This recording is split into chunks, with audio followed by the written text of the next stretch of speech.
Hello grade 10s and welcome to this video on mixtures.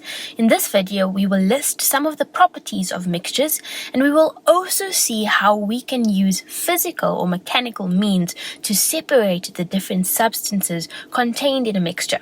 This is part 1 of 2 videos on mixtures. In the second part we will look at the difference between homogeneous mixtures and heterogeneous mixtures. We say that a mixture is 2 or more pure substances that are not, I repeat, they're not chemically bonded together. They're only physically mixed. In order to better understand the properties of mixtures, I'm going to be making use of a sugar-water solution as an example. Firstly, we say that mixtures can be mixed in any ratio. So, if we would like to create a mixture of sugar and water, we can add either a lot or a little bit of sugar into the water. And regardless of how much sugar you add into the water, you will still have a solution of sugar and water. Of course, if you add a lot more sugar, it will be a lot sweeter. We say it is more concentrated, but it is still a mixture of sugar and water. Secondly, we say that the substances that we're mixing together keep their separate properties. In order to form a solution of sugar and water, we take some water and mix it with sugar. And what you will see is that when we mix them together, we still have individual H2O, water molecules floating around, and between them, we have the sugar molecules. We have not formed new substances or new molecules. The water is still H2O, and the sugar is still C12H22O11. We say that the substances have retained their chemical identities. Lastly, in order to separate the different substances in a mixture, we use mechanical means of separation or physical means. We do not need to use chemical processes. In general, chemical processes require a lot more energy. Examples of mechanical means of separation include filtration, evaporation, distillation, and hand sorting. Let's take a closer look at mechanical separation, starting off with filtration.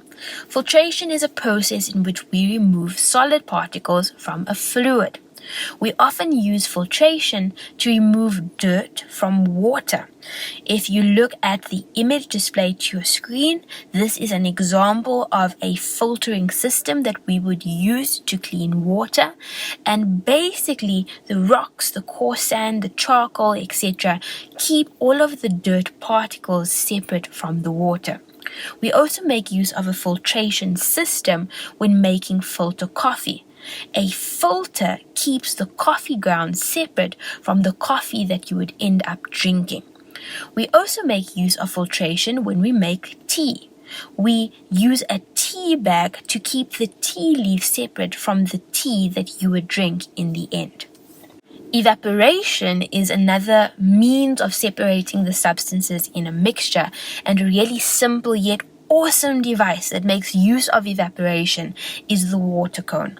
The water cone was invented so that fresh water could be obtained from salty water. And this is how it works. You take your salty water from the ocean, for example, and empty it out into a black pan. The pan is black so that it can heat up quickly and allow the water to evaporate easily. Now you take your cone and place it on top of this black pan so that the water that evaporates will condense along the sides of the cone. It will then drip down and be captured by the cone as there are bends in the cone itself to capture the water. Once you have accumulated enough water, you can screw the cap off the top of the water cone and empty it out into a beaker, a bottle, or whatever device you'd like to drink your water from, and this is then clean or fresh water. I think that this is a really awesome way of using evaporation. Distillation is a process that makes use of the different boiling points of liquids in order to separate the liquids that have been mixed together. We start off by heating up the mixture. You could use a Bunsen burner instead of the heating device that is currently in the image displayed to your screen. We heat the solution up to the boiling point of the liquid that we would like to separate from the mixture. Once we reach this temperature, the boiling point of that liquid will start to boil. And when it boils, it goes from the liquid phase into the gaseous phase. The gas or vapor then moves along the tube into what is called a condenser. In the condenser, condensation takes place, which means that the gas will turn into a liquid.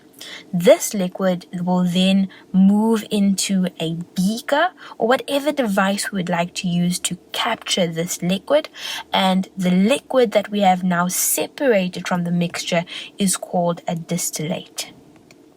The last means of separating substances in a mixture that I will speak of in this video is one that you have been using most of your life, and it is called hand sorting. Hand sorting is used normally to separate different solids in a mixture.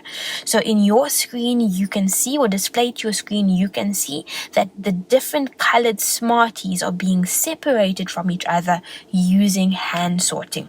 You might even use hand sorting when you're washing the dishes.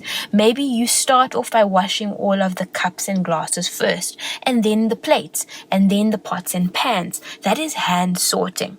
If you would like to rearrange your closet, maybe you'd like to keep all of the trousers together, all of the t-shirts together, all of the skirts together, socks together, etc. That is hand sorting. And lastly, if you end up with a packet of peanuts and raisins but don't eat the raisins, you would use hand sorting to separate all of the peanuts from the raisins so that you can eat the peanuts without the raisins. Grade 10s, we have reached the end of this video. Thank you so much for joining me. I hope that you enjoyed this video.